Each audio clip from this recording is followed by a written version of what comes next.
ಪ್ರೀತಿಯ ಪಯಣ ಭಾಗ 20. ಕಥೆಯನ್ನು ಪೂರ್ತಿಯಾಗಿ ಅರ್ಥ ಮಾಡಿಕೊಳ್ಳಲು ಕಥೆಯ ಹಿಂದಿನ ಭಾಗಗಳನ್ನು ಖಂಡಿತ ನೋಡಿ. ಈಗ ಸಿಂಧುಗೆ 8ನೇ ತಿಂಗಳು ನಡೀತಾ ಇತ್ತು. ಅವಳ ಹೊಟ್ಟೆ ಕೂಡ ಸಾಕಷ್ಟು ದೊಡ್ಡದಾಗಿ ಕಾಣಿಸುತ್ತಾ ಇತ್ತು. ವಿಕ್ರಮ್ ಅವಳ ಕಂಫರ್ಟ್ಗಾಗಿ ದಿನ ದಿನ ಹೊಸ ಹೊಸ ಲುಕ್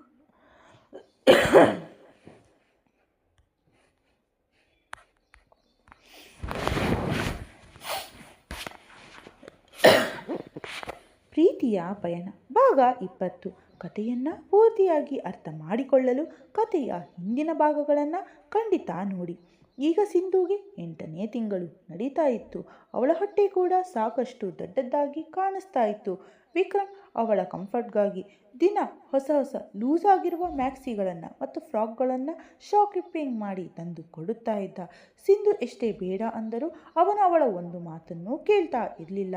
ಅವನು ಪ್ರತಿಯೊಂದು ವಿಷಯದಲ್ಲೂ ಸಿಂಧುನ ತುಂಬ ಜಾಗ್ರತೆಯಿಂದ ನೋಡ್ಕೋಬೇಕು ಅಂತ ಬಯಸ್ತಾ ಇದ್ದ. ಅವಳಿಗೆ ಯಾವುದೇ ಕಮ್ಮಿ ಆಗಲು ಬಿಡ್ತಾ ಇರಲಿಲ್ಲ. ಆದರೆ ವಿಕ್ರಮ್ ಮಾಡುತ್ತಿದ್ದ ಈ ಪ್ರತಿಯೊಂದು ಸಣ್ಣ ಕೆಲಸ, ಅವಳು ತೋರಿಸುತ್ತಿದ್ದ ಈ ಅಪಾರವಾದ ಕಾಳಜಿಯನ್ನು ನೋಡಿದಾಗಲೆಲ್ಲ ಸಿಂಧುಗೆ ತನ್ನ ಕಣ್ಣೀರು ತಡೆಯಲು ಆಗ್ತಾನೇ ಇರಲಿಲ್ಲ. ಸಮರ್ ಹುಟ್ಟಿದ ಆ ಕಷ್ಟದ ಸಮಯ ನೆನಪಾಗದಾಗಲೆಲ್ಲ ಅವಳ ಹೃದಯದಲ್ಲಿ ಒಂದು ರೀತಿಯ ನೋವಿನ ಅಲೆ ಎದ್ದು ಬರ್ತಾ ಇತ್ತು. ಆದರೆ ಇವಾಗ ಅವಳು ತನ್ನ ಕಣ್ಣೀರನ್ನು ಒಳಗೆ ತಡೆದು ನಿಲ್ಲಿಸಿಕೊಂಡಿದ್ದಳು. ಯಾಕೆಂದರೆ ವಿಕ್ರಮ್ ಕಣ್ಣಿನಲ್ಲಿ ಅಂತಹ ಮತ್ತು ಗಾಬರಿಯನ್ನು ನೋಡಲು ಅವಳಿಗೆ ಇಷ್ಟವಿರಲಿಲ್ಲ. ರೂಮ್ನಲ್ಲಿ ಮಂದವಾದ ಹಳದಿ ಬೆಳಕು ಹರಡಿತ್ತು. ಹೊರಗೆ ಸಂಜೆ ಕಳೆದು ಕತ್ತಲಾಗುತ್ತಿತ್ತು. ಕಿಟಕಿಯ ಆಚೆ ಆಕಾಶದಲ್ಲಿ ಸಣ್ಣ ಮಳೆ ಬಂದು ಹೋದ ಮೇಲೆ ಒಂದು ತಂಪಾದ ಗಾಳಿ ಬೀಸುತ್ತಿತ್ತು. ಇಡೀ ರೂಮ್ನಲ್ಲಿ ಒಂದು ವಿಚಿತ್ರವಾದ ನೆಮ್ಮದಿ ಮನೆ ಮಾಡಿತ್ತು. ನಮ್ಮ ಸ್ವಂತ ಜನರ ಜೊತೆ ಇರುವಾಗ ಮಾತ್ರ ಸಿಗುವಂತಹ ನೆಮ್ಮದಿಯದು. ಸಿಂಧು ವಿಕ್ರಮ್ ಮಡಿಲಲ್ಲಿ ಮಲಗಿದ್ದಳು. ಅವಳ ತಲೆ ವಿಕ್ರಮ್ ಎದೆಯ ಮೇಲಿತ್ತು. ವಿಕ್ರಮ್ ತುಂಬ ಪ್ರೀತಿಯಿಂದ ಅವಳ ಬೆರಳುಗಳ ಮಧ್ಯೆ ತನ್ನ ಬೆರಳುಗಳನ್ನು ಪೋಣಿಸಿ ಅವಳ ಕೂದಲನ್ನು ಸವರುತ್ತಾ ಇದ್ದ. ಕಳೆದ ಕೆಲವು ತಿಂಗಳುಗಳಿಂದ ಸಿಂಧು ಮುಖದಲ್ಲಿ ಇನ್ನೂ ಜಾಸ್ತಿ ಕಳೆ ಬಂದಿತ್ತು. ಅವಳು ತಾಯಿಯಾಗುತ್ತಿರುವ ಆ ಒಂದು ಸುಂದರ ಹೊಳಪು ಅವಳ ಮುಖದಲ್ಲಿ ಇಷ್ಟು ಸ್ಪಷ್ಟವಾಗಿ ಕಾಣಿಸುತ್ತಾ ಇತ್ತು ಅಂದರೆ ವಿಕ್ರಮ್ ತುಂಬ ಸಾಲಿ ಅವಳನ್ನು ರೆಪ್ಪೆ ಬಡಿಯದೆ ನೋಡುತ್ತಾ ಕುಳಿತು ಬಿಡುತ್ತಾ ಇದ್ದ. ಅವಳು ಹಾಕಿಕೊಂಡಿದ್ದ ಲೂಸ್ ಆಗಿರುವ ತಿಳಿ ಗುಲಾಬಿ ಬಣ್ಣದ ಡ್ರೆಸ್ನಲ್ಲಿ ಅವಳ ಹೊಟ್ಟೆ ಈಗ ನೀಟಾಗಿ ಕಾಣಿಸ್ತಾ ಇತ್ತು. ಮತ್ತು ಇದೇ ವಿಷಯ ವಿಕ್ರಮ್ ಹೃದಯಕ್ಕೆ ಪ್ರತಿ ಸಾಲಿ ಒಂದು ಹೊಸ ಖುಷಿಯನ್ನು ತಂದು ಕೊಡುತ್ತಾ ಇತ್ತು. ವಿಕ್ರಮ್ ಮೆಲ್ಲನೆ ಅವಳ ಹೊಟ್ಟೆಯ ಮೇಲೆ ಕೈ ಆಡಿಸುತ್ತಾ ತನ್ನ ಇಡೀ ಜಗತ್ತನ್ನು ಅಲ್ಲೇ ಅನುಭವಿಸುತ್ತಿರುವಂತೆ. ಅಷ್ಟರಲ್ಲಿ ಇದ್ದಕ್ಕಿದ್ದಂತೆ ಅವನಿಗೆ ಒಳಗಿನಿಂದ ಒಂದು ಸಣ್ಣ ಚಲನೆ ಅನಿಸಿತು. ಅವನು ತಕ್ಷಣ ಕೈ ನಿಲ್ಲಿಸಿಬಿಟ್ಟ. ಅವನ ಕಣ್ಣುಗಳು ಖುಷಿಯಿಂದ ಹೊಳೆದವು. ಅವನು ತಕ್ಷಣ ಕೆಳಗೆ ಬಾಗಿ ಸಿಂಧು ಹೊಟ್ಟೆಯ ಮೇಲೆ ತನ್ನ ಕಿವಿಯನ್ನು ಇನ್ನೂ ಸ್ವಲ್ಪ ಜಾಗ್ರತೆಯಿಂದ ಇಟ್ಟ. ಮರುಕ್ಷಣವೇ ಒಳಗಿನಿಂದ ಮತ್ತೊಂದು ಸಣ್ಣ ಒದೆ ಅವನಿಗೆ ಸಿಕ್ಕಿತ್ತು. ವಿಕ್ರಮ್ ಕಣ್ಣಿನಲ್ಲಿ ಪುಟ್ಟ ಮಕ್ಕಳ ಥರ ಒಂದು ವಿಚಿತ್ರವಾದ ಹೊಳಪು ಬಂತು. ಸಿಂಧು ಅವನ ಧ್ವನಿಯಲ್ಲಿದ್ದ ಆ ಖುಷಿ ನೋಡಿ ಸಿಂಧು ಕೂಡ ತಾನಾಗಿಯೇ ಮುಗುಳ್ನಕ್ಕಳು. ಬೇಬಿ ಒದ್ದಳು, ನನ್ನ ಮುದ್ದು ಮಗಳು ಒದ್ದಳು. ಸಿಂಧು ಮೆಲ್ಲನೆ ತಲೆ ಎತ್ತಿ ಅವನನ್ನು ನೋಡಿದಳು. ಅವಳ ಕಣ್ಣುಗಳು ತೇವವಾಗಿದ್ದವು, ಆದರೆ ತುಟಿಗಳ ಮೇಲೆ ಒಂದು ಸುಂದರ ನಗು ಇತ್ತು. ಅವಳು ಮೆಲ್ಲನೆ ತಲೆ ಆಡಿಸಿ ಅಂದಳು.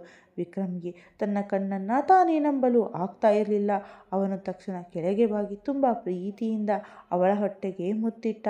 ಅವನ ಕಣ್ಣುಗಳಲ್ಲಿ ಒಂದು ಬೇರೆಯದ್ದೇ ಆದ ಖುಷಿ ಕಾಣಿಸ್ತಾ ಇತ್ತು. ಅರೆ ನನ್ನ ಮುದ್ದು, ಇಷ್ಟು ಬೇಗ ನಿನ್ನ ಪಪ್ಪಂಗೆ ನಮ್ಮ ಲೈಫ್ಗೆ ಬರ್ತಾ ಇದ್ದೀಯಾ ಅನ್ನೋ ಫೀಲ್ ಕೊಡ್ತಾ ಇದ್ದೀಯಾ ಅನ್ನುವನು ಪೂರ್ತಿ ಮಗುವಿನ ಥರ ಖುಷಿ ಪಟ್ಟು ಬಿಟ್ಟಿದ್ದ. ಆಮೇಲೆ ಅವನು ತನ್ನ ಕಿವಿಯನ್ನು ಸಿಂಧು ಹೊಟ್ಟೆಯ ಮೇಲೆ ಇಟ್ಟು ಮೆಲ್ಲನೆ ಹೇಳಿದ, ಕೇಳು ಮುದ್ದು, ನಿನ್ನ ಮಮ್ಮನ್ನು ಜಾಸ್ತಿ ಕಾಡಿಸಬೇಡ ಗೊತ್ತಾ. ಅವಳು ಆಗಲೇ ನಿನ್ನ ವಿಷಯದಲ್ಲಿ ತುಂಬ ತಲೆ ಕೆಡಿಸಿಕೊಳ್ತಾ ಇರ್ತಾಳೆ. ಮತ್ತು ಟೈಮ್ ಆದ ತಕ್ಷಣ ಬೇಗ ನಮ್ಮ ಲೈಫ್ಗೆ ಬಂದು ಬಿಡು. ನಾವೆಲ್ಲರೂ ನಿನಗೋಸ್ಕರ ತುಂಬ ಕಾಯ್ತಾ ಇದ್ದೀವಿ. ಅದರಲ್ಲಿ ನಿನ್ನ ಪಪ್ಪ ಅಂತೂ ಇನ್ನೂ ಜಾಸ್ತಿ ಕಾಯ್ತಾ ಇದ್ದಾರೆ. ಇದನ್ನು ಹೇಳುತ್ತಾ ಅವನು ಮತ್ತೆ ತುಂಬ ಪ್ರೀತಿಯಿಂದ ಅವಳ ಹೊಟ್ಟೆಗೆ ಮುತ್ತಿಟ್ಟ. ಸಿಂಧು ಬರೀ ಅವನನ್ನೇ ನೋಡುತ್ತಾ ಇದ್ದಳು. ಅವಳ ಕಣ್ಣಲ್ಲಿ ಎಷ್ಟೊಂದು ಪ್ರೀತಿ ಮತ್ತು ಅಂದರೆ ಆ ಕ್ಷಣದಲ್ಲಿ ತನ್ನ ಉಸಿರಲ್ಲಿ ಬಚ್ಚಿಟ್ಟುಕೊಳ್ಳಬೇಕು ಅನ್ನುಕೊತಾ ಇದ್ದ ವಿಕ್ರಮ್ ಮತ್ತೆ ಎಕ್ಸಾಕ್ಟಾಗಿ ಹೇಳಿದ, ಇನ್ನೊಂದು ಸಾಲಿ ಒದೆಯಬಹುದಾ ನೋಡು. ಅವನು ಮತ್ತೆ ಕೈ ಇಟ್ಟ. ನಿಜವಾಗಿಯೂ ಕೆಲವು ಸೆಕೆಂಡ್ಗಳ ನಂತರ ಮತ್ತೆ ಒಳಗಿನಿಂದ ಸಣ್ಣ ಚಲನೆ ಅನಿಸಿತ್ತು. ವಿಕ್ರಮ್ ಖುಷಿಯಿಂದ ಜೋರಾಗಿ ನಕ್ಕು ಬಿಟ್ಟ. ಅವನು ಹಾಗೆ ಮನಸಾರೆ ನಗುವಾಗ ಆ ನಗುವನ್ನು ನೋಡಿ ಸಿಂಧು ಕೆಲವು ಕ್ಷಣ ಬರೀ ಅವನನ್ನೇ ನೋಡುತ್ತಾ ಇದ್ದಳು. ಕಳೆದ ಎಷ್ಟೋ ವರ್ಷಗಳ ನೋವು, ಒಂಟಿತನ, ಬೇಸರ ಎಲ್ಲವೂ ಈ ಒಂದೇ ಒಂದು ನಗುವಿನ ಮುಂದೆ ಸೋತು ಹೋದ ಹಾಗೆ ಅನಿಸಿತ್ತು. ಅವಳು ಕಣ್ಣಲ್ಲಿ ಅವನಿಗೆ ದೃಷ್ಟಿ ತೆಗೆದಳು. ವಿಕ್ರಮ್ ಇನ್ನು ತನ್ನ ಮಗುವಿನ ಜೊತೆ ಮಾತನಾಡುತ್ತಲೇ ಇದ್ದ. ನೋಡುಕೊಂಡ, ಬೇಗ ಬಂದು ಬಿಡು. ನಿನ್ನ ಅಣ್ಣ ಆಗಲೇ ನಿನಗೆ ಶಾಪಿಂಗಾಗಿ ಇಡೀ ಶಾಪಿಂಗ್ ಮಾಲನ್ನೇ ಕೊಳ್ಳಬೇಕು ಅಂತ ಪ್ಲ್ಯಾನ್ ಮಾಡಿಕೊಂಡಿದ್ದಾನೆ. ಮತ್ತು ನಿಮ್ಮ ಮಮ್ಮ, ಅವನು ಲಘುವಾಗಿ ನಗುತ್ತಾ ಅಂದ. ನಿಮ್ಮ ಮಮ್ಮ ಅಂತೂ ನಿನ್ನ ವಿಷಯದಲ್ಲಿ ಇವಾಗಿನಿಂದಲೇ ಇಷ್ಟೊಂದು ಎಮೋಷ್ನಲ್ ಆಗ್ತಾ ಇರ್ತಾಳೆ. ಒಮ್ಮೊಮ್ಮೆ ನನಗೆ ನಿನ್ನ ಮೇಲೆ ಹೊಟ್ಟೆ ಕಿಚ್ಚು ಆಗುತ್ತೆ ಗೊತ್ತಾ. ಸಿಂಧು ತಕ್ಷಣ ಅವನ ಹೆಗಲ ಮೇಲೆ ಗುದ್ದಿದಳು. ತುಂಬ ಜಾಸ್ತಿ ಮಾತನಾಡಲು ಶುರು ಮಾಡಿದ್ದೀರಾ ನೀವು. ವಿಕ್ರಮ್ ತಲೆ ಎತ್ತಿ ಅವಳ ಕಡೆ ನೋಡಿ ಮುಗುಳ್ನಕ್ಕ. ನಿಜ ತಾನೇ ಹೇಳ್ತಾ ಇದ್ದೀನಿ. ನನ್ನ ಗೋಲು ಮೂಲು. ಅಷ್ಟರಲ್ಲೇ ಸಿಂಧು ಮುಖ ಸ್ವಲ್ಪ ಸಣ್ಣದ್ದಾಯಿತು. ವಿಕ್ರಮ್ ದೃಷ್ಟಿ ಅವಳ ಮುಖದ ಮೇಲೆ ಹೋಯಿತು. ಇವತ್ತು ಸಿಂಧು ಸ್ವಲ್ಪ ಸೈಲೆಂಟ್ ಆಗಿದ್ದಳು. ವಿಕ್ರಮ್ ತಕ್ಷಣ ಅರ್ಥ ಮಾಡಿಕೊಂಡ. ಅವನು ಅವಳ ಮುಖವನ್ನು ತನ್ನ 2 ಕೈಗಳಲ್ಲಿ ತೆಗೆದುಕೊಂಡು ಹೇಳಿದ, ಏನಾಯಿತು. ಸಿಂಧು ಕೆಲವು ಸೆಕೆಂಡ್ ಸುಮ್ಮನಿದ್ದಳು. ಆಮೇಲೆ ತುಂಬ ಮೆಲ್ಲನೆ ಕೇಳಿದಳು, ನಾನು ತುಂಬ ದಪ್ಪ ಕಾಣಿಸ್ತಾ ಇದ್ದೀನಿ ಅಲ್ವಾ. ವಿಕ್ರಮ್ ಮೊದಲು 2 ಸೆಕೆಂಡ್ ಅವಳನ್ನೇ ನೋಡುತ್ತಾ ಇದ್ದ. ಆಮೇಲೆ ಇದ್ದಕ್ಕಿದ್ದಂತೆ ನಕ್ಕು ಬಿಟ್ಟ. ಆದರೆ ಅವನ ನಗುವಿನಲ್ಲಿ ಯಾವುದೇ ಗೇಲಿ ಇರಲಿಲ್ಲ, ಅಪಾರವಾದ ಪ್ರೀತಿ ಇತ್ತು. ನಿನಗೆ ನಿಜವಾಗಿಯೂ ಹಾಗೆ ಅನಿಸ್ತಾ. ಸಿಂಧು ಸ್ವಲ್ಪ ನಾಚಿಕೆ ಮತ್ತು ಮುಜುಗರದಿಂದ ಕಣ್ಣುಗಳನ್ನು ಕೆಳಗೆ ಮಾಡಿಕೊಂಡಳು. ಮುಂಚಿನ ಥರ ಇಲ್ಲ ನಾನು. ಮುಖ ಕೂಡ ದಪ್ಪ ಆಗಿದೆ, ತೂಪ ಕೂಡ ಜಾಸ್ತಿ ಆಗಿದೆ. ನಾನು ಪೂರ್ತಿ ದಪ್ಪ ಆಗಿಬಿಟ್ಟಿದ್ದೀನಿ. ಅವಳ ಧ್ವನಿಯಲ್ಲಿದ್ದ ಆ ಸಣ್ಣ ಇನ್ಕ್ಯೂರಿಟಿ ಸ್ಪಷ್ಟವಾಗಿ ತಿಳಿತಾ ಇತ್ತು. ವಿಕ್ರಮ್ ತಕ್ಷಣ ನೇರವಾಗಿ ಕುಳಿತುಕೊಂಡ. ಅವನು ತುಂಬ ಪ್ರೀತಿಯಿಂದ ಅವಳ ಮುಖವನ್ನು ಮೇಲೆತ್ತಿದ. ನಾನು ಸುಮ್ಮನೆ ಜೋಕ್ ಮಾಡಿದೆ ಮುದ್ದು, ನನ್ನ ಕಡೆ ನೋಡು. ಸಿಂಧು ಮೆಲ್ಲನೆ ಕಣ್ಣೆತ್ತಿ ನೋಡಿದಳು. ವಿಕ್ರಮ್ ಕೆಲವು ಸೆಕೆಂಡ್ ಅವಳನ್ನೇ ನೋಡುತ್ತಾ ಇದ್ದ. ಆಮೇಲೆ ಅವಳ ಹಣೆಗೆ ಮುತ್ತಿಟ್ಟು, ನಿನಗೆ ಗೊತ್ತಾ ಇವಾಗ ನೀನು ಹೆಂಗೆ ಕಾಣಿಸ್ತಾ ಇದ್ದೀಯಾ ಅಂತ. ಸಿಂಧು ಸುಮ್ಮನಿದ್ದಳು. ವಿಕ್ರಮ್ ತುಂಬ ಮೆದುವಾದ ಧ್ವನಿಯಲ್ಲಿ ಹೇಳಿದ, ನನ್ನ ಮುದ್ದು ಇವಾಗ ಪೂರ್ತಿಯಾಗಿದೆ ಅಂತ ಅನಿಸ್ತಾ ಇದೆ. ಸಿಂಧು ಕಣ್ಣುಗಳು ತುಂಬಿ ಬಂದವು. ಸಿಂಧು, ನಾನು ನಿನ್ನನ್ನು ಎಲ್ಲ ರೂಪದಲ್ಲೂ ನೋಡಿದ್ದೀನಿ. ನೋವಿನಲ್ಲಿ, ಒಡೆದು ಹೋಗುವಾಗ, ನಗುವಾಗ, ಜಗಳ ಆಡುವಾಗ. ಆದರೆ ಇವತ್ತು ನೀನು ಇಷ್ಟು ಸುಂದರವಾಗಿ ಕಾಣಿಸ್ತಿದ್ದೀಯಲ್ಲ, ಬಹುಶಃ ಇಷ್ಟು ದಿನ ಯಾವತ್ತೂ ಕಾಣಿಸ್ತಾ ಇರಲಿಲ್ಲ. ಅವನು ಅವಳ ಹೊಟ್ಟೆಯ ಮೇಲೆ ಕೈ ಇಟ್ಟು ಹೇಳಿದ, ಯಾಕೆಂದರೆ ಇಲ್ಲಿ ಬರೀ ನೀನೊಬ್ಬಳೇ ಇಲ್ಲ, ಇಲ್ಲಿ ನಾನು ಇಡೀ ಜಗತ್ತೇ ಇದೆ. ಸಿಂಧು ಕಣ್ಣಿನಿಂದ ನೀರು ಬಂತು. ವಿಕ್ರಮ್ ತಕ್ಷಣ ಅವಳ ಕಣ್ಣೀರನ್ನು ಒರೆಸಿದ. ಇನ್ಮೇಲೆ ಅಳುವುದೇ ಬೇಡ, ಹೌದು. ಆಮೇಲೆ ಲಘುವಾಗಿ ನಗುತ್ತಾ ಅಂದ, ಇನ್ನು ದಪ್ಪ ಆಗಿರುವ ವಿಷಯಕ್ಕೆ ಬಂದರೆ, ಅವನು ಜಾಣತನದಿಂದ ಯೋಚಿಸುವ ಥರ ನಟನೆ ಮಾಡಿ, ಹೌದು ಸ್ವಲ್ಪ ದಪ್ಪ ಆಗಿದ್ದೀಯಾ ವಿಕ್ರಮ್. ಸಿಂಧು ತಕ್ಷಣ ಅವನನ್ನು ಕೋಪದಿಂದ ದಿಟ್ಟಿಸಿದಳು.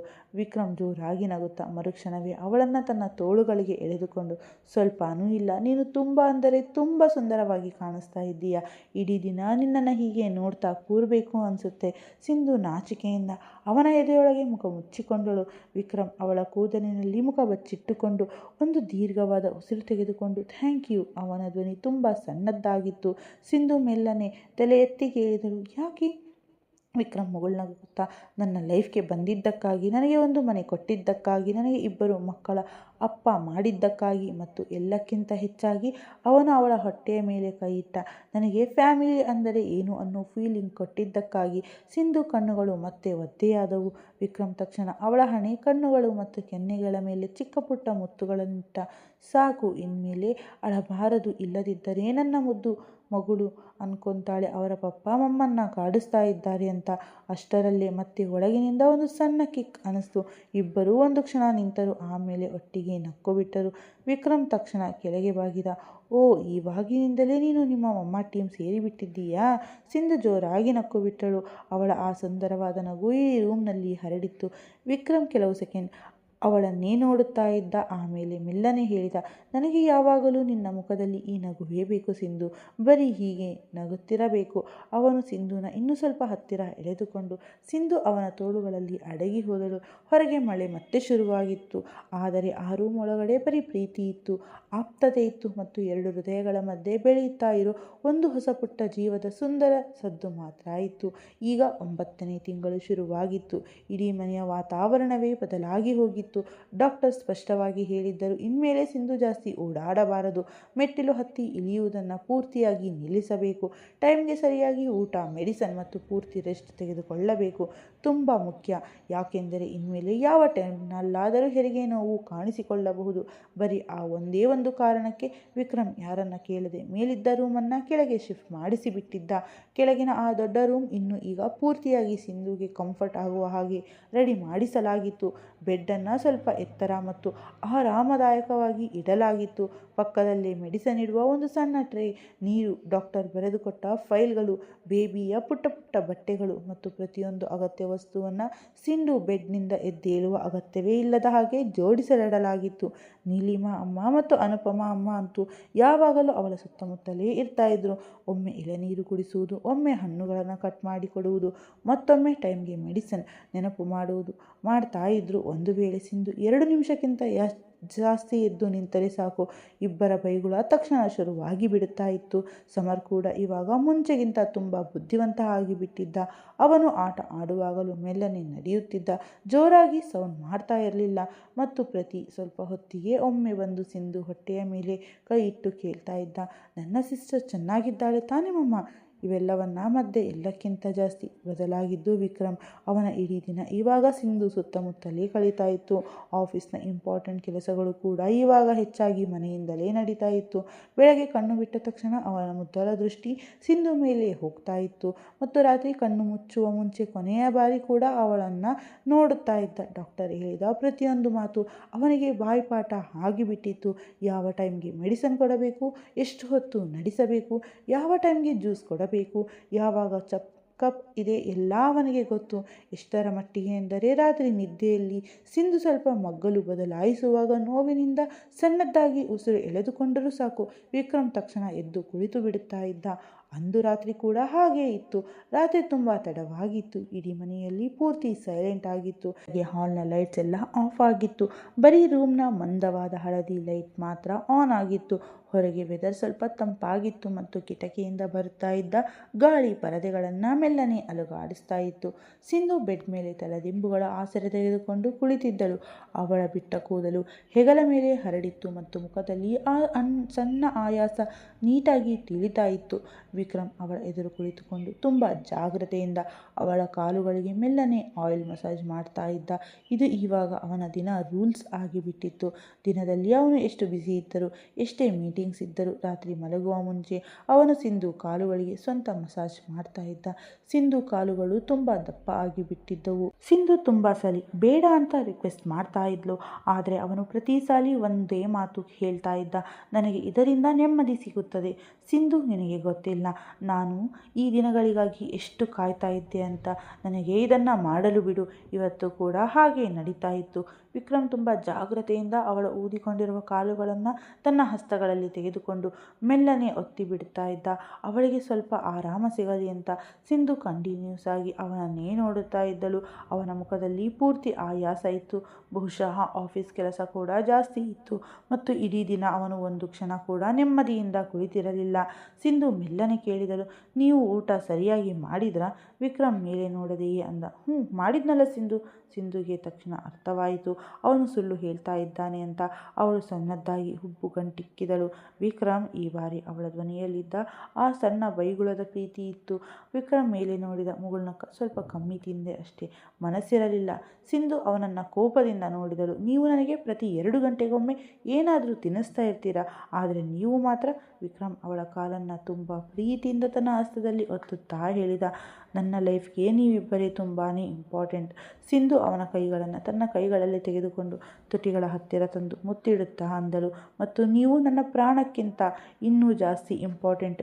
ನಮ್ಮಿಬ್ಬರಿಗೂ ನೀವು ತುಂಬಾ ಪ್ರೀತಿ. ಅಷ್ಟರಲ್ಲಿ ಇದ್ದಕ್ಕಿದ್ದಂತೆ ರೂಮ್ ಬಾಗಿಲು ತೆರೆಯಿತು ಮತ್ತು ಸಮರ್ ಓಡುತ್ತಾ ಒಳಗಡೆ ಬಂದ. ಅವನು ಕೂದಲೆಲ್ಲ ಕೆದರಿತ್ತು ಮತ್ತು ಕೈಯಲ್ಲಿ ಒಂದು ಸಣ್ಣ ನೋಟ್ಬುಕ್ ಇತ್ತು. ಪಪ್ಪ.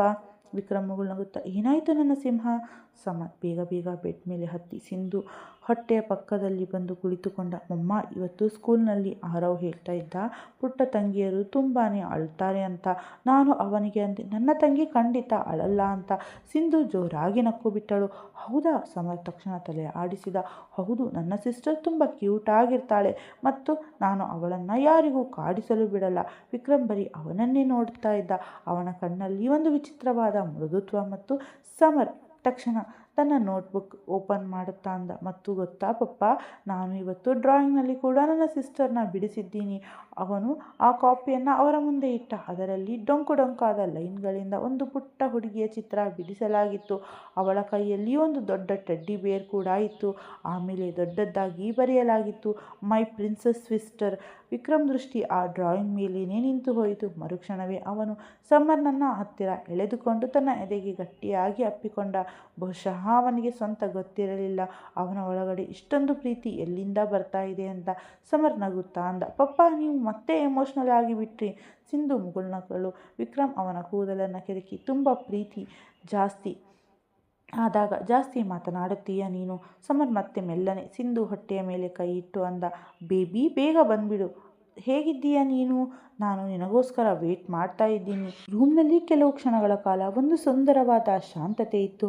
ಹೊರಗೆ ಗಾಳಿ ಮೆಲ್ಲನೆ ಬೀಸುತ್ತಿದ್ದರೆ ಒಳಗಡೆ 3 ಜನರ ಜಗತ್ತು ಒಂದು ಪುಟ್ಟ ಜೀವದ ಬಡಿತದ ಸುತ್ತ ಆವರಿಸಿತ್ತು. ವಿಕ್ರಮ್ ದೃಷ್ಟಿ ಸಿಂಧು ಮೇಲೆಯೇ ಹೋಯಿತು. ಅವಳು ನಗುತ್ತಾ ಇದ್ದರು, ಆದರೆ ಕಣ್ಣುಗಳು ಸ್ವಲ್ಪ ಒದ್ದೆಯಾಗಿದ್ದವು. ವಿಕ್ರಮ್ ತಕ್ಷಣ ಅರ್ಥ ಮಾಡಿಕೊಂಡ. ಅವನು ಮೆಲ್ಲನೆ ಅವಳ ಕೈ ಹಿಡಿದುಕೊಂಡು ಕೇಳಿದ, ಏನಾಯಿತು? ಸಿಂಧು ತುಂಬ ಮೆಲ್ಲನೆ ಅಂದಳು, ಬರೀ ಒಮ್ಮೊಮ್ಮೆ ಹೆದರಿಕೆ ಆಗುತ್ತದೆ ವಿಕ್ರಮ್. ವಿಕ್ರಮ್ ಮುಖ ತಕ್ಷಣ ಬದಲಾಗಿತ್ತು. ಯಾವ ವಿಷಯಕ್ಕೆ? ಸಿಂಧು ಕೆಲವು ಸೆಕೆಂಡ್ ಸುಮ್ಮನಿದ್ದಳು. ಆಮೇಲೆ ತುಂಬ ಮೆಲ್ಲನೆ ಅಂದಳು, ಇಷ್ಟೊಂದು ಖುಷಿ ಒಮ್ಮೊಮ್ಮೆ ಅನಿಸುತ್ತೆ ಎಲ್ಲಾದರೂ ದೃಷ್ಟಿ ಬಿದ್ದು ಬಿಡುತ್ತಾ ಅಂತ. ಅವಳ ಧ್ವನಿಯಲ್ಲಿ ನಿಜವಾಗಿಯೂ ಆ ಭಯ ಇತ್ತು. ವಿಕ್ರಮ್ ಏನೂ ಮಾತನಾಡದೆ ಅವಳ ಇನ್ನೂ ಹತ್ತಿರ ಬಂದ. ಅವನು ತುಂಬ ಪ್ರೀತಿಯಿಂದ ಅವಳ ಮುಖವನ್ನು ತನ್ನ ಕೈಯಲ್ಲಿ ತೆಗೆದುಕೊಂಡು, ಕೇಳು. ಅವನ ಧ್ವನಿ ತುಂಬ ಮೃದುವಾಗಿತ್ತು. ಲೈಫ್ನಲ್ಲಿ ಏನಾದರೂ ಕಷ್ಟ ಬಂದರೆ ಈ ಬಾರಿ ನೀನು ಒಬ್ಬಳೇ ಅದನ್ನು ಎದುರಿಸಬೇಕಾಗಿಲ್ಲ. ಅವನ ಕಣ್ಣುಗಳು ಸೀದಾ ಅವಳ ಕಣ್ಣುಗಳನ್ನು ನೋಡುತ್ತಾ ಇದ್ದವು. ಪ್ರತಿಯೊಂದು ನೋವಿನಲ್ಲೂ ಅರ್ಧ ಭಾಗ ನನ್ನದು, ಪ್ರತಿಯೊಂದು ಭಯದಲ್ಲೂ ಅರ್ಧ ಭಾಗ ನನ್ನದು, ಮತ್ತು ಪ್ರತಿಯೊಂದು ಖುಷಿ ನಮ್ಮಿಬ್ಬರದ್ದು. ಸಿಂಧು ಕಣ್ಣಿನಿಂದ ನೀರು ಬಂತು. ವಿಕ್ರಮ್ ತಕ್ಷಣ ಅವಳ ಕಣ್ಣೀರನ್ನು ಒರೆಸುತ್ತಾ ಲಘುವಾಗಿ ನಕ್ಕ. ಅರೆ, ಮತ್ತೆ ಅಳಲು ಶುರು ಮಾಡಿದೆ ನೀನು. ಅಷ್ಟರಲ್ಲಿ ಸಮರ್ ಮಧ್ಯದಲ್ಲಿ ಅಂದ, ಮಮ್ಮ, ಇನ್ಮೇಲೆ ನೀವು ಅಳಬಾರದು ಗೊತ್ತಾ? ಇಲ್ಲದಿದ್ದರೆ ನನ್ನ ಲಿಟಲ್ ಸಿಸ್ಟರ್ ಕೂಡ ಅಳುತ್ತಾಳೆ. ಇದನ್ನು ಕೇಳಿ ಇಬ್ಬರು ನಕ್ಕು ಬಿಟ್ಟರು. ವಿಕ್ರಮ್ ಸಮರ್ನನ್ನು ತನ್ನ ಮಡಿಲಿಗೆ ಎಳೆದುಕೊಂಡ ಮತ್ತು ಇನ್ನೊಂದು ಕಡೆಯಿಂದ ಸಿಂಧುನ ತನ್ನ ಹತ್ತಿರ ಮಾಡಿಕೊಂಡ. ಸ್ವಲ್ಪ ಹೊತ್ತಿನ ನಂತರ ಸಮರ್ಗೆ ನಿದ್ದೆ ಬಂತು. ವಿಕ್ರಮ್ ಎದೆಯ ಮೇಲೆ ಇಟ್ಟು ಮಲಗಿಕೊಂಡ. ಸಿಂಧು ಕೂಡ ಅವನ ಹೆಗಲ ಮೇಲೆ ತಲೆ ಇಟ್ಟು ಕುಳಿತಿದ್ದಳು. ವಿಕ್ರಮ್ ಮೆಲ್ಲನೆ ತನ್ನ ತಲೆಯನ್ನು ಸಿಂಧು ತಲೆಗೆ ತಾಗಿಸಿ ಕಣ್ಣುಗಳನ್ನು ಮುಚ್ಚಿಕೊಂಡ. ಅವನ ಬಾಹುಗಳಲ್ಲಿಯೇ ಅವನ ಇಡೀ ಜಗತ್ತೇ ಇತ್ತು. ಅವನ ಹೆಂಡತಿ, ಅವನ ಮಗ ಮತ್ತು ಬರಲಿರುವ ಆ ಪುಟ್ಟ ಜೀವ. ಅವಳು ಬರುವ ಮುಂಚೆಯೇ ಅವನು ಇಡೀ ಮನೆಯನ್ನು ಪ್ರೀತಿಯಿಂದ ತುಂಬಿಬಿಟ್ಟಿದ್ದ. ಬಹುಶಃ ಲೈಫ್ನಲ್ಲಿ ಮೊದಲ ಬಾರಿಗೆ ಅವನಿಗೆ ಯಾವುದೇ ದೂರಿರಲಿಲ್ಲ. ಬಹುಶಃ ಮೊದಲ ಬಾರಿಗೆ ಅವನಿಗೆ ನಿಜವಾಗಿಯೂ ಹೆದರಿಕೆ ಆಗ್ತಾ ಇತ್ತು. ಯಾಕೆಂದರೆ ಈವಾಗ ಅವನ ಹತ್ತಿರ ಕಳೆದುಕೊಳ್ಳಲು ತುಂಬ ವಿಷಯ ಇತ್ತು. ಅದು ಮುಂಜಾನೆಯ ಸಮಯವಾಗಿತ್ತು. ಇಡೀ ಮನೆಯಲ್ಲಿ ಕೆಲಸದ ಹರಿವಿತ್ತು. ಆದರೆ ಇವತ್ತಿನ ದಿನ ಬಾಕಿ ದಿನಗಳಿಗಿಂತ ಸ್ವಲ್ಪ ಬೇರೆ ಥರ ಇತ್ತು. ವಿಕ್ರಮ್ ಬೇಗ ರೆಡಿಯಾಗಿ ಕೆಳಗೆ ಬಂದಿದ್ದ. ಯಾಕೆಂದರೆ ಇವತ್ತು ಒಂದು ತುಂಬ ಇಂಪಾರ್ಟೆಂಟ್ ಮೀಟಿಂಗ್ ಇತ್ತು. ಅದರಲ್ಲಿ ಅವನು ಇರುವುದು ತುಂಬ ಮುಖ್ಯವಾಗಿತ್ತು. ಕಳೆದ ಕೆಲವು ತಿಂಗಳುಗಳಿಂದ ಅವನು ಆಫೀಸ್ ಕೆಲಸವನ್ನು ಎಷ್ಟು ಸಾಧ್ಯವೋ ಅಷ್ಟು ಮನೆಯಿಂದಲೇ ಮ್ಯಾನೇಜ್ ಮಾಡಿದ್ದ. ಆದರೆ ಇವತ್ತಿನ ಮೀಟಿಂಗನ್ನು ತಳ್ಳಲು ಸಾಧ್ಯವಿರಲಿಲ್ಲ. ಆದರೂ ಅವನ ಮುಖದಲ್ಲಿ ಅದೇ ಗಾಬರಿ ಇತ್ತು. ಅದು ಕಳೆದ ಕೆಲವು ದಿನಗಳಿಂದ ಅವನ ಮುಖದಲ್ಲಿ ಯಾವಾಗಲೂ ಇರ್ತಾ ಇತ್ತು. ಅವನ ದೃಷ್ಟಿ ಪ್ರತಿ ಸಾರಿ ಕೆಳಗಿದ್ದ ಆ ರೂಮ್ ಕಡೆ ಹೋಗ್ತಾ ಇತ್ತು. ಅದನ್ನು ಕಳೆದ 6 ತಿಂಗಳಿಂದ ಸಿಂಧುಗೋಸ್ಕರ ರೆಡಿ ಮಾಡಿಸಲಾಗಿತ್ತು. ಅವಳು ಮೆಟ್ಟಿಲು ಹತ್ತಬಾರದು ಅಂತ. ಇವಾಗ ಮನೆಯವರ ಇಡೀ ದಿನ ಹೆಚ್ಚಾಗಿ ಆ ರೂಮ್ನಲ್ಲೇ ಕಳೀತಾ ಇತ್ತು. ರೂಮ್ ಕಿಟಕಿ ಯಾವಾಗಲೂ ಸ್ವಲ್ಪ ಓಪನ್ ಇರ್ತಾ ಇತ್ತು. ಪರದೆಗಳಿಂದ ಬರ್ತಾ ಇದ್ದ ಬಿಸಿಲು ಬಿಡಿ ರೂಮ್ ಅನ್ನ ಬ್ರೈಟ್ ಆಗಿ ಇರ್ತಾ ಇತ್ತು. ಮತ್ತು ವಿಕ್ರಮ್ ಅಲ್ಲಿ ಪ್ರತಿಯೊಂದು ಸಣ್ಣ ವಸ್ತುವನ್ನು ಸಿಂಧುಗೆ ಯಾವುದೇ ತೊಂದರೆ ಆಗದ ಹಾಗೆ ಇಟ್ಟಿದ್ದ. ಕೆಳಗಡೆ ಡ್ರಾಯಿಂಗ್ ಏರಿಯಾದಲ್ಲಿ ನೀಲಿಮಾ ಅಮ್ಮ ಕುಳಿತಿದ್ದರು ಮತ್ತು ಅನುಪಮ ಅಮ್ಮ ಸಮರ್ನನ್ನ ಸ್ಕೂಲ್ಗೆ ರೆಡಿ ಮಾಡಿಸ್ತಾ ಇದ್ದರು.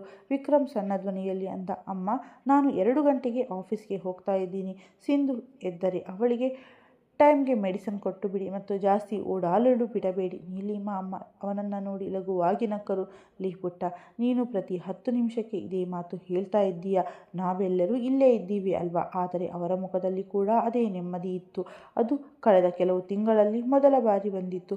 ವಿಕ್ರಮ್ ಲಘುವಾಗಿ ತಲೆ ಆಡಿಸಿದ. ಅಷ್ಟರಲ್ಲೇ ಕೆಳಗಿದ್ದ ಆ ರೂಮ್ ಕಡೆಯಿಂದ ಇದ್ದಕ್ಕಿದ್ದಂತೆ ಸಿಂಧು ಅವರ ನೋವಿನ ಕಿರುಚಾಟ ಇಡೀ ಮನೆಯಲ್ಲಿ ಕೇಳಿಸಿತು. ಆ ಒಂದೇ ಒಂದು ಧ್ವನಿ ಇಡೀ ಮನೆಯವರ ಉಸಿರನ್ನೇ ನಿಲ್ಲಿಸಿಬಿಟ್ಟ ಹಾಗೆ ಆಯಿತು. ವಿಕ್ರಮ್ ಕೈಯಲ್ಲಿದ್ದ ಕಾರ್ ಕೀ ಸೀದಾ ನೆಲಕ್ಕೆ ಬಿದ್ದಿತ್ತು. ಮರುಕ್ಷಣವೇ ಅವನು ಪೂರ್ತಿ ಓಡುತ್ತಾ ಆ ರೂಮ್ ಕಡೆ ಹೋದ. ಅವನ ಹಿಂದೆ ನೀಲಿಮಾ ಅಮ್ಮ ಮತ್ತು ಅನುಪಮಾ ಅಮ್ಮ ಕೂಡ ಗಾಬರಿಯಿಂದ ಓಡಿದರು. ವಿಕ್ರಮ್ ರೂಮ್ ಒಳಗಡೆ ತಲುಪುತ್ತಿದ್ದಂತೆಯೇ ಅವನ ಹೃದಯವನ್ನು ಯಾರೋ ಗಟ್ಟಿಯಾಗಿ ಹಿಂಡಿದಾಗೆ ಆಯಿತು. ಸಿಂಧು ಬೆಡ್ ಮೇಲೆ ಕುಳಿತಿದ್ದಳು. ಒಂದು ಕೈಯನ್ನು ತನ್ನ ಹೊಟ್ಟೆಯ ಮೇಲಿಟ್ಟು ಇನ್ನೊಂದು ಕೈಯನ್ನು ಬೆಡ್ಶೀಟನ್ನು ಗಟ್ಟಿಯಾಗಿ ಹಿಡಿದುಕೊಂಡಿದ್ದಳು. ಅವಳ ಮುಖದಲ್ಲಿ ಆ ನೋವು ಸ್ಪಷ್ಟವಾಗಿ ತಿಳಿತಾ ಇತ್ತು.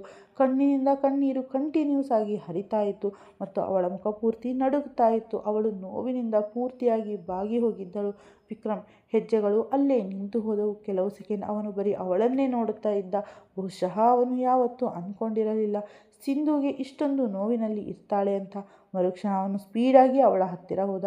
ಸಿಂಧು, ಅವನ ಧ್ವನಿ ಸ್ವಂತ ನಡುಗುತ್ತಾ ಇತ್ತು. ಸಿಂಧು ತುಂಬ ಕಷ್ಟಪಟ್ಟು ಕಣ್ಣೆತ್ತಿ ನೋಡಿದಳು. ತುಂಬ ನೋವಾಗ್ತಾ ಇದೆ ವಿಕ್ರಮ್, ತಡೆದುಕೊಳ್ಳಲು ಆಗ್ತಾ ಇಲ್ಲ.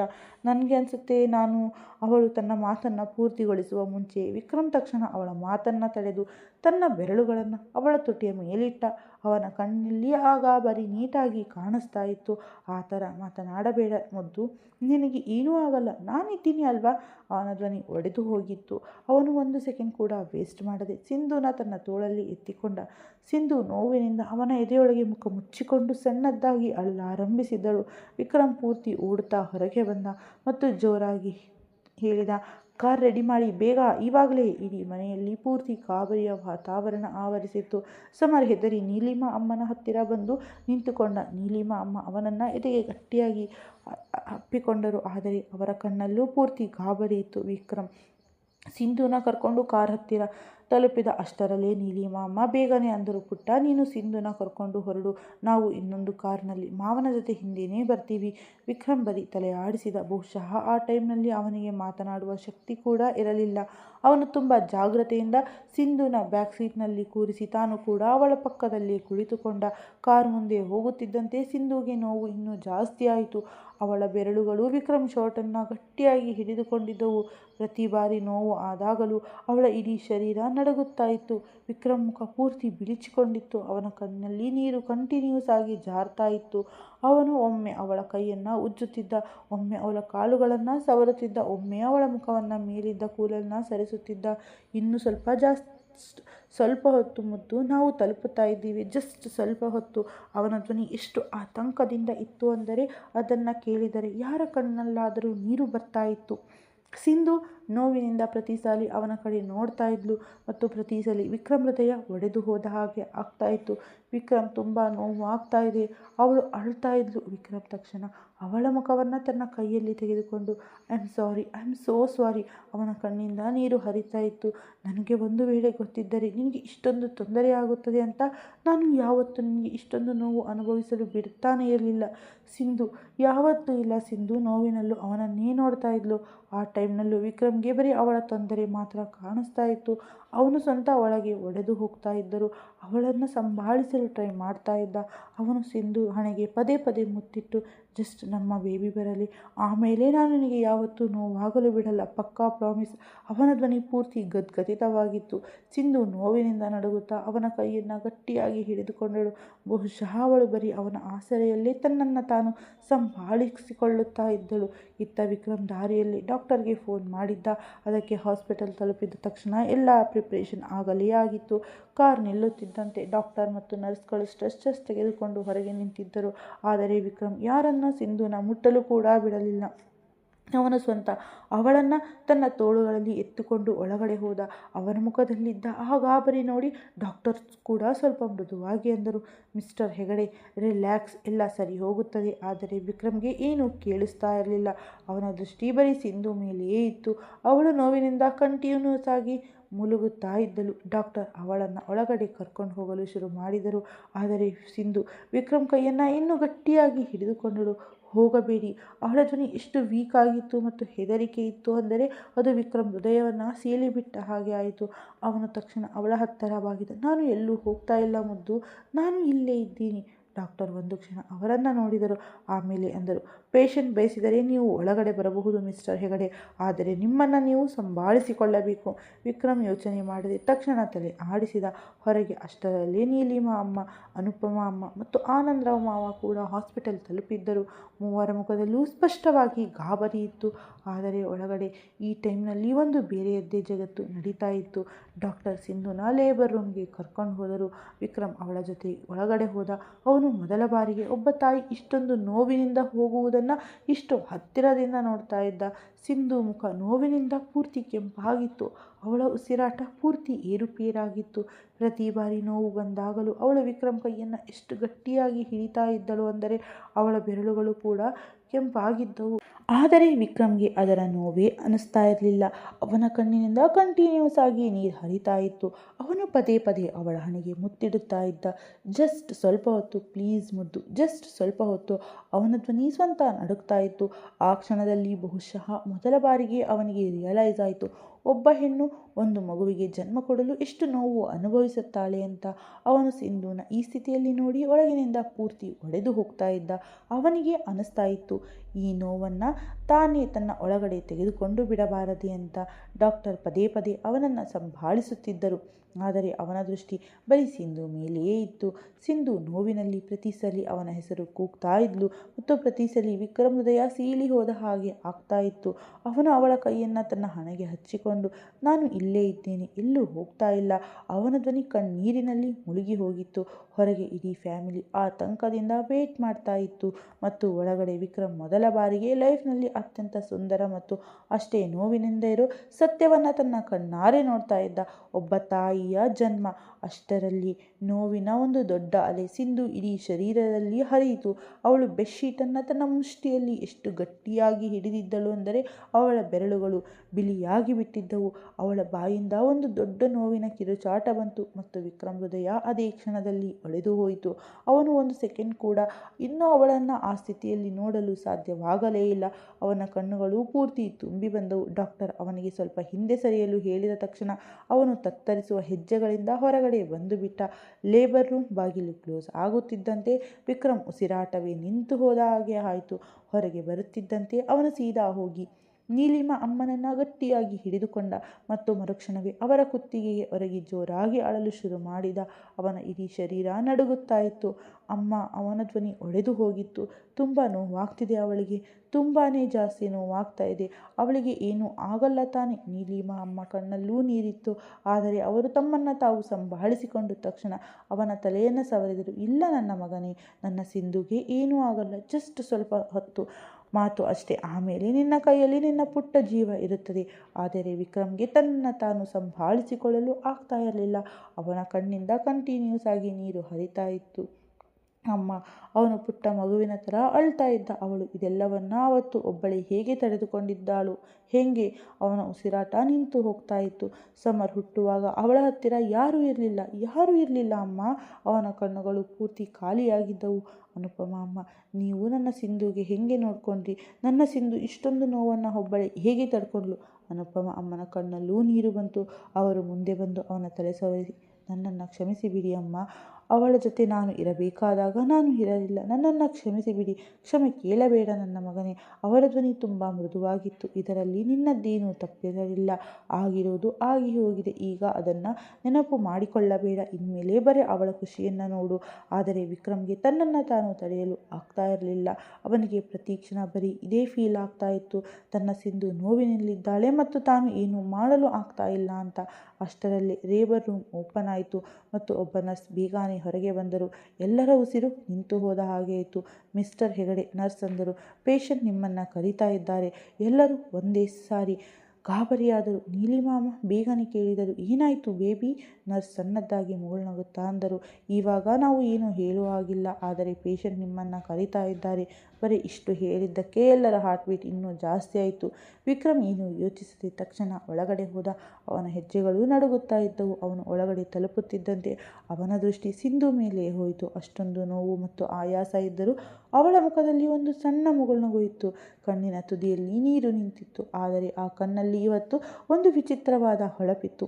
ವಿಕ್ರಮ್ ತಕ್ಷಣ ಅವಳ ಹತ್ತಿರ ಹೋಗಿ ಕುಳಿತ. ಅವಳ ಹಣೆಯ ಮೇಲಿದ್ದ ಕೂದಲನ್ನು ತುಂಬ ಪ್ರೀತಿಯಿಂದ ಹಿಂದೆ ಸರಿಸಿದ. ಅವಳ ಬೆರಳುಗಳನ್ನು ಸ್ವಂತ ನಡುಗುತ್ತಾ ಇದ್ದವು. ಏನಾಯಿತು ಜೀವವೇ? ಅವನ ಧ್ವನಿ ಪೂರ್ತಿ ಗದ್ಗದಿತವಾಗಿತ್ತು. ಏನೂ ಹೇಳಲಿಲ್ಲ. ಪರಿ ತುಂಬ ಮೆಲ್ಲನೆ ತನ್ನ ದೃಷ್ಟಿಯನ್ನು ಇನ್ನೊಂದು ಕಡೆ ತಿರುಗಿಸಿದಳು. ವಿಕ್ರಮ್ ಅವಳ ದೃಷ್ಟಿ ಹೋದ ಕಡೆ ನೋಡಿದ. ರೂಮ್ನ ಇನ್ನೊಂದು ಮೂಲೆಯಲ್ಲಿ ನರ್ಸ್ ಒಂದು ಪುಟ್ಟ ಮಗುವನ್ನು ಕ್ಲೀನ್ ಮಾಡ್ತಾ ಇದ್ದರು.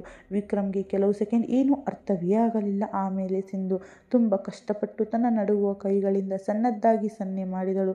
ಅವಳ ಕಣ್ಣಲ್ಲಿ ನೀರು ತುಂಬಿ ಬಂತು ಮತ್ತು ತುಂಬ ಮೆಲ್ಲನೆ ಅವಳ ತುಟಿಗಳು ಅಲುಗಾಡಿದವು. ನಮ್ಮ ಮುದ್ದು ಮಗಳು, ಬರೀ ಇಷ್ಟು ಕೇಳಿದ್ದೆ. ವಿಕ್ರಮ್ ಇಡೀ ಜಗತ್ತು ಅಲ್ಲೇ ನಿಂತು ಹೋದ ಹಾಗೆ ಆಯಿತು. ಅವನ ಕಣ್ಣಿಂದ ಕಣ್ಣೀರಿನ ಧಾರೆ ಒಂದೇ ಸಾರಿ ಹರಿಯಿತು. ಅವನ ಇಡೀ ಶರೀರ ನಡುಗಿ ಹೋಯಿತು. ಅವನಿಗೆ ಅನಿಸ್ತು ತನ್ನ ಹಾರ್ಟ್ ಬೀಟ್ ಒಂದು ಕ್ಷಣ ನಿಂತು ಹೋಯಿತು ಅಂತ. ಅವನು ತನ್ನ ಮಗುವನ್ನು ನೋಡುತ್ತಾ ಇದ್ದ, ತನ್ನ ಮಗಳನ್ನು, ತನ್ನ ಆ ಪುಟ್ಟ ಜೀವವನ್ನು. ಯಾರ ಮೊದಲು ಉಸಿರು ಈ ಜಗತ್ತಿಗೆ ಬಂದಿತ್ತು ಮತ್ತು ಯಾರು ಬರುತ್ತಿದ್ದಾರೆ ಅಂತ ಅವನ ಇಡೀ ಲೈಫನ್ನು ಅಷ್ಟು ಚೇಂಜ್ ಮಾಡಿದ್ದಳು. ಅವನ ತುಟಿಗಳು ನಡುಗಲಾರಂಭಿಸಿದವು. ಅವನಿಗೆ ಏನೂ ಮಾತನಾಡಲು ಆಗ್ತಾನೇ ಇರಲಿಲ್ಲ. ಅವನ ದೃಷ್ಟಿ ಪ್ರತಿ ಸಲ ಆ ಪುಟ್ಟ ಮಗುವಿನ ಮೇಲೆ ಹೋಗ್ತಾ ಇತ್ತು ಮತ್ತು ಸಿಂಧು ಕಡೆ ಬರ್ತಾ ಇತ್ತು. ಮರುಕ್ಷಣವೇ ಅವನು ಬಾಗಿ ಸಿಂಧು ಹಣೆಗೆ ಪದೇ ಪದೇ ಮುತ್ತಿಡಲು ಶುರು ಮಾಡಿದ. Thank you. ಅವನ ಧ್ವನಿ ಕಣ್ಣೀರಿನಲ್ಲಿ ಮುಳುಗಿ ಹೋಗಿತ್ತು. ಥ್ಯಾಂಕ್ ಯು ಮುದ್ದು. ಸಿಂಧು ಬರೀ ಅವನನ್ನೇ ನೋಡುತ್ತಾ ಇದ್ದಳು. ಅವಳ ಕಣ್ಣಿನಿಂದಲೂ ನೀರು ಹರಿತಾ ಇತ್ತು. ವಿಕ್ರಮ್ ನಡುಗುವ ಕೈಗಳಿಂದ ಅವಳ ಮುಖ ಮುಟ್ಟಿ, ನೀನು ಆರಾಮಾಗಿದ್ದೀಯ ತಾನೇ? ಅವನ ಧ್ವನಿಯಲ್ಲಿ ಅದೇ ಆತಂಕ ಇತ್ತು. ಇಷ್ಟೆಲ್ಲ ಆದ ಮೇಲೂ ಅವನಿಗೆ ಬರೀ ಸಿಂಧು ವಿಷಯದಲ್ಲೇ ಕಾಳಜಿ ಇತ್ತು. ಸಿಂಧು ತುಂಬ ಮೆಲ್ಲನೆ ತಲೆ ಆಡಿಸಿದಳು. ನಾನು ಪೂರ್ತಿ ಆರಾಮಾಗಿದ್ದೀನಿ. ಆದರೆ ಅವಳ ಧ್ವನಿ ಎಷ್ಟು ವೀಕ್ ಆಗಿತ್ತೆಂದರೆ ವಿಕ್ರಮ್ ಹೃದಯ ತುಂಬಿ ಬಂತು. ಅವನ ತಕ್ಷಣ ಅವಳ ಕೈಯನ್ನು ತನ್ನ ತುಟಿಗಳ ಮೇಲೆ ಹಚ್ಚಿಕೊಂಡು, ನೀನು ನೀನು ನನಗೆ ಜಗತ್ತಿನ ಅತ್ಯಂತ ಸುಂದರವಾದ ಖುಷಿ ಕೊಟ್ಟಿದ್ದೀಯ. ಅವನ ಕಣ್ಣುಗಳು ಕಂಟಿನ್ಯೂಸ್ ಆಗಿ ತುಂಬಿ ಬರ್ತಾ ಇದ್ದವು. ನನಗೆ ಹೇಳಲು ಆಗ್ತಾ ಇಲ್ಲ ನಾನು ಎಷ್ಟು ಖುಷಿಯಾಗಿದ್ದೀನಿ ಅಂತ. ಅಷ್ಟರಲ್ಲಿ ನರ್ಸ್ ಆ ಪುಟ್ಟ ಮಗುವನ್ನು ಕರ್ಕೊಂಡು ಅವರ ಹತ್ತಿರ ಬಂದರು. ವಿಕ್ರಮ್ ಉಸಿರು ಜಸ್ಟ್ ನಿಂತೇ ಹೋದ ಹಾಗೆ ಆಯಿತು. ಅವನು ಮೊದಲ ಬಾರಿಗೆ ತನ್ನ ಮಗಳನ್ನು ಇಷ್ಟು ಹತ್ತಿರದಿಂದ ನೋಡ್ತಾ ಇದ್ದ. ಎಷ್ಟು ಸಣ್ಣದಾಗಿದ್ದಾಳೆ, ಎಷ್ಟು ನಾಜೂಕಾಗಿದ್ದಾಳೆ. ಕೆಂಪಾದ ಮುಖ, ಮುಚ್ಚಿರೋ ಕಣ್ಣುಗಳು, ಪುಟ್ಟ ಮುಷ್ಟಿ. ವಿಕ್ರಮ್ ಕೈಗಳು ಸ್ವಂತ ನಡುಗಲು ಶುರು ಮಾಡಿದವು. ಹಿಡ್ಕೊಳ್ಳಿ ನರ್ಸ್ ಮುಗುಳ್ನಗುತ್ತಾ ಅಂದರು. ಆದರೆ ವಿಕ್ರಮ್ ಹೆದರಿ ಹೋದ. ಹಾಗೆ ಅಂದ ನಾನು ಅವನ ಧ್ವನಿ ನಡುಗಿತ್ತು. ಇವಳು ತುಂಬ ಸಣ್ಣದಾಗಿದ್ದಾಳೆ. ಸಿಂಧು ಲಘುವಾಗಿ ನಕ್ಕಳು. ವಿಕ್ರಮ್ ಅವಳು ತುಂಬ ಮೆಲ್ಲನೆ ಅಂದಳು, ನಿಮ್ಮ ಮಗಳು ಅವಳು. ಬರೀ ಇಷ್ಟು ಕೇಳಿದ್ದೆ. ವಿಕ್ರಮ್ ನಡುಗುವ ಕೈಗಳಿಂದ ತನ್ನ ಮಗಳನ್ನು ತನ್ನ ಮಡಲಿಗೆ ತೆಗೆದುಕೊಂಡು ಮತ್ತು ಅದೇ ಕ್ಷಣದಲ್ಲಿ ಅವನ ಕಣ್ಣಿನಿಂದ ಮತ್ತೆ ನೀರು ಬಂತು. ಅವನು ಬರೀ ತನ್ನ ಮಗಳನ್ನೇ ನೋಡುತ್ತಾ ಇದ್ದ. ಅವನಿಗೆ ಜಗತ್ತಿನ ಅತ್ಯಂತ ಅಮೂಲ್ಯವಾದ ನಿಧಿ ಸಿಕ್ಕ ಹಾಗೆ ಅನಿಸಿತು. ಆಮೇಲೆ ಅವನ ದೃಷ್ಟಿ ಸಿಂಧು ಮೇಲೆಯೇ ಹೋಯಿತು. ಅವಳು ಅವನನ್ನೇ ನೋಡುತ್ತಾ ಇದ್ದಳು. ಸುಸ್ತಾಗಿದ್ದಳು, ವೀಕ್ ಆಗಿದ್ದಾಳೆ. ಆದರೆ ಮುಖದಲ್ಲಿ ಒಂದು ರೀತಿಯ ನೆಮ್ಮದಿ ಇತ್ತು. ಅದು ಬಹುಶಃ ಬರೀ ತಾಯಿಯಾದ ಮೇಲೆ ಮಾತ್ರ ಸಿಗುತ್ತೆ. ವಿಕ್ರಮ್ ಬಾಗಿ ಮತ್ತೆ ಅವಳ ಹಣೆಗೆ ಮುತ್ತಿಟ್ಟು, ಐ ಲವ್ ಯು. ಅವನ ಧ್ವನಿ ಪಿಸು ಮಾತಿಗಿಂತ ಇನ್ನೂ ಸಣ್ಣದಾಗಿತ್ತು. ಎಷ್ಟರ ಮಟ್ಟಿಗೆ ಅಂದರೆ ಬಹುಶಃ ನನಗೆ ಯಾವತ್ತೂ ಹೇಳಲು ಸಾಧ್ಯವಾಗಲ್ಲ. ನೋಡುತ್ತಲೇ 1 ತಿಂಗಳು ಹೇಗೆ ಕಳೆಯಿತು ಅಂತ ಯಾರಿಗೂ ಗೊತ್ತೇ ಆಗಲಿಲ್ಲ.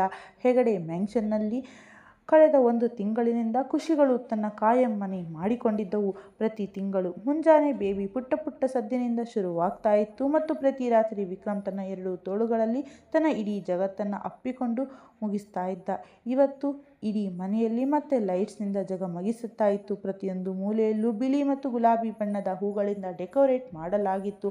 ಮೆಟ್ಟಿಲುಗಳ ಮೇಲೆ ಫ್ರೆಶ್ ಆಗಿರೋ ಗುಲಾಬಿ ಹೂವಿನ ಹಾರಗಳನ್ನು ಹಾಕಲಾಗಿತ್ತು. ದೊಡ್ಡ ಝೂಮರ್ ಗೋಲ್ಡನ್ ಬೆಳಕು ಇಡೀ ಹಾಲ್ನಲ್ಲಿ ಒಂದು ಕನಸಿನ ಥರ ಫೀಲ್ ಕೊಡ್ತಾ ಇತ್ತು. ಮತ್ತು ದೇವರ ಕೋಣೆಯ ಹತ್ತಿರ ತುಂಬ ಸುಂದರವಾಗಿ ಪೂಜೆ ಪ್ರಿಪರೇಷನ್ ಮಾಡಲಾಗಿತ್ತು. ಮನೆಯ ಕೆಲಸದವರೆಲ್ಲ ಇತ್ತ ಅತ್ತ ಓಡಾಡ್ತಾ ಇದ್ರು. ಕೆಳಗೆ ಕಿಚನ್ನಲ್ಲಿ ತರಹೇವಾರಿ ಅಡುಗೆಗಳು ಆಗ್ತಾ ಇದ್ವು. ನೀಲಿಮಾ ಅಮ್ಮ ಸ್ವಂತ ಪ್ರತಿಯೊಂದು ವಿಷಯವನ್ನು ನೋಡ್ತಾ ಇದ್ದರು, ಎಲ್ಲೂ ಏನೂ ಕಮ್ಮಿ ಆಗಬಾರದು ಅಂತ. ಅನುಪಮ ಅಮ್ಮ ಪೂಜೆ ತಟ್ಟೆ, ಕಾಯಿ, ಕಳಸ ಮತ್ತು ಬಾಕಿ ಸಾಮಾನನ್ನು ಒಂದೊಂದಾಗಿ ಮತ್ತೆ ಚೆಕ್ ಮಾಡ್ತಾ ಇದ್ರು. ಆನಂದರಾವ್ ಮಾವ ಬರ್ತಾ ಇದ್ರು. ಪ್ರತಿಯೊಬ್ಬ ಗೆಸ್ಟ್ಗಳಿಗೂ ನಗ್ತಾ ವೆಲ್ಕಮ್ ಮಾಡ್ತಾ ಇದ್ರು. ಆದರೆ ಅವರ ಕಣ್ಣಿನಲ್ಲಿ ಇವತ್ತು ಒಂದು ಬೇರೆಯದ್ದೇ ಹೊಳಪಿತ್ತು. ಯಾಕೆಂದರೆ ಇವತ್ತು ಅವರ ಮೊಮ್ಮಗಳ ನಾಮಕರಣ ಶಾಸ್ತ್ರ ಇತ್ತು.